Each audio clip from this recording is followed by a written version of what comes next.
You're like, Yeah. So this is the conference committee on the T-bill, and we are all here, and it's Tuesday, and what's today, the 26th, 5th, 6th, and we're here with David Leonard, and let's go through the comparison. Okay. Morning for the record, I'm Damian Leonard from the Office of Legislative Counsel. So last night I went through the two bills. I put them through a compare document to make sure I caught everything. Here are the remaining differences between the two on mileage-based user fee. One thing that's not noted here is that the Senate has its findings section. Yeah. But these are just the substantive differences. So the House proposes just payment at the end of the reporting period, so the annual payment option. The Senate has 4 payment options: annual, pay-as-you-go, estimated, and flat rate. For the House, because there's only one payment option, all vehicles are subject to that. With the Senate, because there's multiple payment options, new vehicles are permitted to use the pay-as-you-go, estimated, or flat rate options in the first year. And then with the default rate, the two are the same except for the time limit to obtain an inspection if you've forgotten to get your inspection. So both require an inspection within a reasonable period of time after the inspection is due. And then if you have not gotten your car inspected by the time you get to registration renewal, the Senate allows 90 days to obtain an inspection. And then if you show less mileage than the amount you paid for to get a credit against your future MBUF, the House is proposing 45 days, but otherwise identical. The transition period is the language is the same except for the payment options. So the Senate has 2 payment options, the House has 1. The House has just the annual payment, the Senate does annual payment or flat fee option. In both cases, you're paying a road usage charge up front and then receiving a credit against your amount. If you choose the flat fee, your road usage charge can cover the full flat fee or half the flat fee. Outreach and education and user feedback are the same except for minor wording differences in there. The transition plan and reports are the same except that or are very similar except that the Senate has been updated to limit expansion to just plug-in hybrid electric vehicles. And then finally, the House has a report on evaluating potential fees on public EV charging. The Senate proposal does not have that. And so already you've, I think, eliminated 3 or 4 differences between the 2 bills as the drafts have moved closer together. And this is what remains. Everything else that was on the first version of this sort of comparison has been resolved between the bodies and the other issue areas.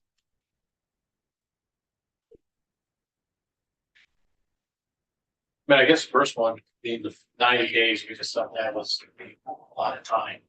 Somebody to go in and get it being unfit work. You draw the line in the sand or anything, or we're just trying to find something that was, reasonable at the same time, not excessive where people can, I think the biggest issue in here between us, will speak without, is the amount of different ways to take it. Yeah. And the 3 of us haven't had a chance to really talk about that. So we'll, that will probably be quite frankly, if you come your way on that, some of these other things you may not give up on, please. Yeah, I think from our side on the options. We want to have options for people. We were just looking to like, for the first year, just, keep it simple and then sort of have to learn a little more, what would work best. And it's with too many options or a number of options, there'll be more confusion. Just try to, this first go around, just keep it simple, get it working, and then as we look forward to expanding it at some point. David, I don't know if you want to pull up Axel, Representative Walker, can see the sort of the intent was, there's quite a few pages on there. Yes. So we're not gonna have this different, or I mean, it is a different place. Yeah, I thought our flat rate was at the beginning of the sliding periods. Yes. The way it's written right now, it is at the end of the reporting period. It could easily be changed to the beginning of the period. So I'm sorry, could you say that again? the way the flat rate is written now, it is at the end of the reporting period. It could easily be changed to the beginning of the reporting period. So the findings are behind me. They talk about the adoption of gas tax in Vermont. And how at that time, because of the limitations on, or the very small difference in fuel economy between vehicles, it was essentially a usage tax. Since then, as we're all familiar with, the vehicles have, the variety has expanded greatly. Fuel economy varies significantly from one vehicle to another. As well as in the last few decades, improvements in fuel efficiency have just resulted in less consumption of fuel. And then most recently, with the advent of battery electric vehicles, which don't require fuel at all, we have vehicles on Vermont's roads that until this past year were not paying for their usage of the roads in the same way that other vehicles were, and still the $89 infrastructure fee doesn't cover the average mileage for a driver. And then it talks about how a mileage-based user fee imposes a per mile fee and ensures that owners and lessees of vehicles contribute to the transportation fund in an equitable manner. I'm sorry, could you back up the level 12 for a second? Yeah. Line 12. Right there, I'm sorry.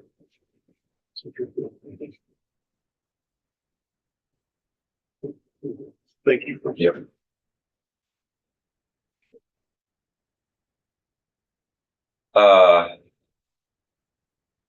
And then points to the stagnant fuel tax revenues from the reduced fuel consumption and unchanged gasoline and diesel tax rates that have not kept up with inflation. And then also points to demographic constraints and changes in vehicle ownership and usage that have limited the growth of fee revenues. These are things like revenues from registrations of vehicles, purchase and use tax, etc. Just because Vermont is not growing as a state. And with COVID too, we've also seen, less need for 2 or 3 vehicle households because some people are working from home. And then the language in 12 cites the consensus revenue forecast estimate of 1.33% compound annual growth in the T fund over the next 5 years, compared to highway construction costs, which over the past 5 years have increased by 62%. And then it provides that the intent of the General Assembly is to implement a mileage-based user fee for battery electric vehicles, which will replace the existing infrastructure fee to ensure that owners and lessees of battery electric vehicles contribute to the transportation fund in an amount that reflects the annual miles traveled by each vehicle. This language here, 13 through 17, is very similar to what's in the purpose statement for the MBUF in the construct that passed from the House earlier this session. And then the remaining portions of the intent that were in the Senate version have been struck since they talk about expanding in later years. And this current version limits the expansion to looking at possible expansion to plug-in hybrids in future years. Was that it? That's Oh, I think yeah, I went for the down. findings and intent. Okay. Yeah. I'm not sure where we agreed on or didn't. I certainly can understand that. One of the things that we spent a significant amount of time on in the committee is that's also dramatically impacted this revenue situation is a substantial change or the results of enforcement. We've seen, the amount of interaction between the police, the state police in particular, or I took testimony on, and found out so dramatically that the literally 3 million plus per year in revenues on enforcement that do not happen. That we have 500,000 registered vehicles, but only 400,000 or dropping inspections. If certainly vehicles and the behaviors of people have changed things, so has behaviors in other areas. The only problem with intent is you can't possibly cover everything, but there is a significant impact, especially the cumulative impact of these changes where we're 3 million, the T fund would survive a year without, but 3 million plus 3 million plus 3 million. There has been a massive change in Vermont behavior in relation to the T bill outside of just the gas. I don't know how that would or wouldn't be in there, but I would say that we spent a fair amount of time in the committee recognizing how many fees, how many interactions, how many tickets, how many now we're seeing a drop in renewed driver's licenses. That's a scary direction. So, and what that implies for uninsured vehicles, uninspected vehicles, non-licensed drivers, and the lack of enforcement where we're at 1/3 of the interactions that we were at before. Anyway, I don't want to sidetrack it too much longer, but there's a significant change in behavior in those. You take $1 million for inspection fees that aren't happening. You take $3 million enforcement fees that aren't happening. You see a drop in driver's license avenues that have. Now you're talking $4 and $5 million a year, which stacked up after 3 or 4 years is another bridge and another X number of miles that we don't have. Anyway, under intent, I don't know if that's our intent, but under findings, we are finding there's a significant issue there. If there's a 1 sentence, 2 sentence piece, if we have time, I would certainly like to highlight that. That's something our committee should we return back into similar positions. We're going to spend more time on next year. I think that I'm seeing nods ahead, and I think you came up with a line or two with that to add to the intent would be totally me. Thank you. And sort of just to add to that, we were taking testimony on the fact that battery electric vehicles were going to have to show they had their inspection to get registered. That's sort of a new check. And, our committee was like, well, we should do that for all vehicles. And basically the testimony was concerned that people would stop registering the vehicles if they, I think they already done it. Yeah, yeah. So this is definitely an issue that I think over time needs to be looked at. I would just say in the intent, because this is a sea change in the way that we do stuff. The feeling amongst Senate transportation particularly was that some intent language would help explain why we're doing this. And So we tried to stick to just facts. and just the related to the non-base user fee. We didn't put any time into findings, but that's something that I appreciate Representative Couch. It's definitely, we did consider throwing that in that set. We didn't take that testimony. If you could, About requiring that inspection for all vehicles on registration. yeah, if you could come up with a couple lines, I think we'd be. Especially if we make improvements to the inspection process, or DMV does. Then I just wanted to add some thank you. So we talked about a little bit about the reduction in enforcement. It's great that you did more of that. We looked at it in terms of safety also, so that might be something to put in your language. There's a lot of had the super speeder discussions and the amount of pay. There's a lot. And what we should may or may not be able to do next. Okay, I think it's the next step. Thank you for that. I appreciate it.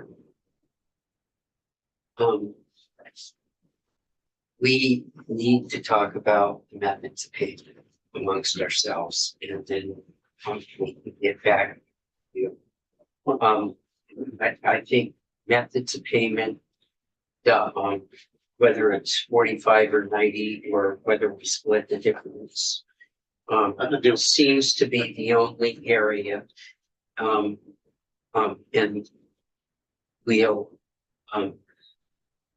we breeze by the idea of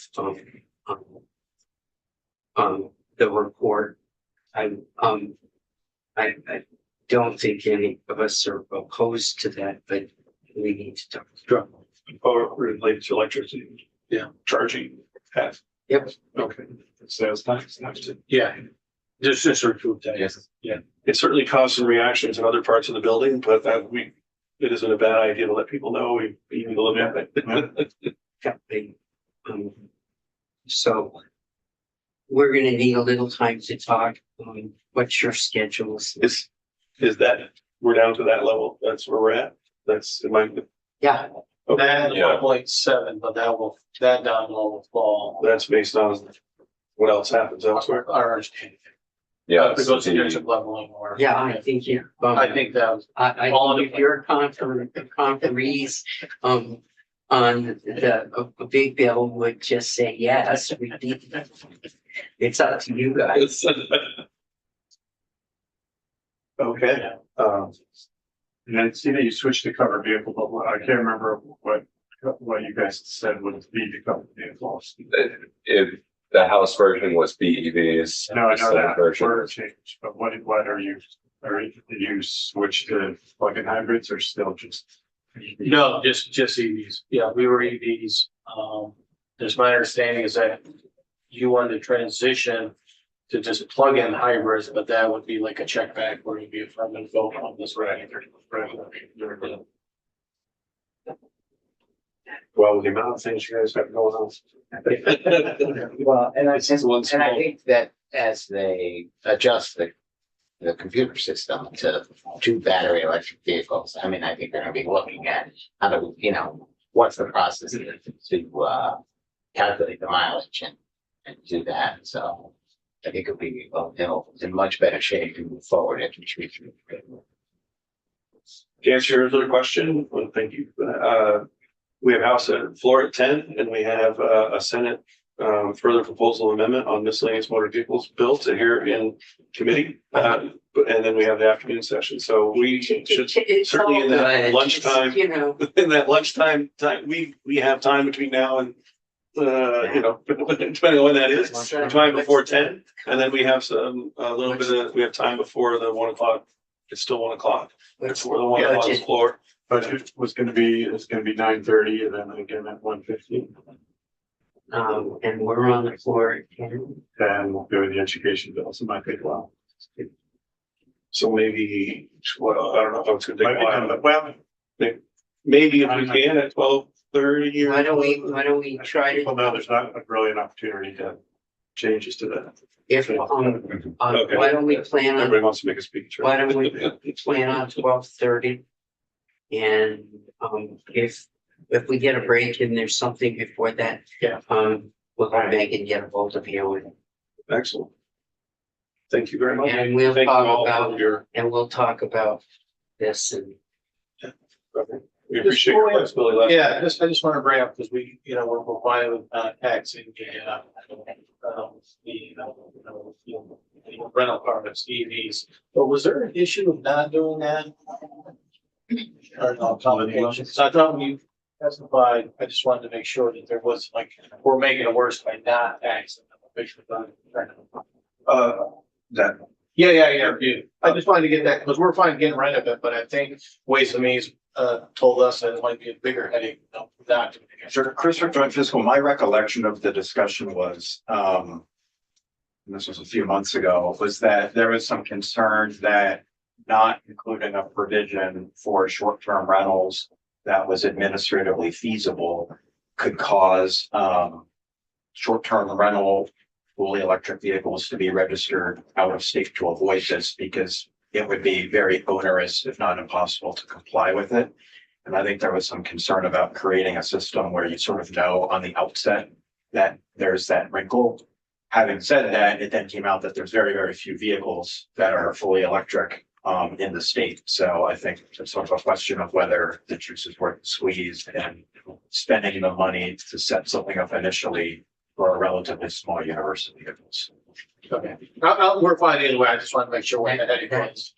Well, but we'll talk about it, but Yeah, personally, that sounds like we can handle that. Yeah.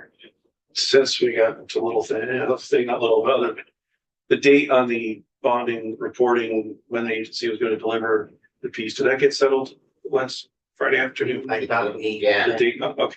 that proposal was on the table and. yeah, we agree. We got a date of February or whatever it ended up being. January. January, yeah, okay, I wanna make sure we're all set there. I missed that part, my bad. Okay, perfect. Why don't we plan on 12:30, and unless you hear from us, that's some time before that. Okay, Okay,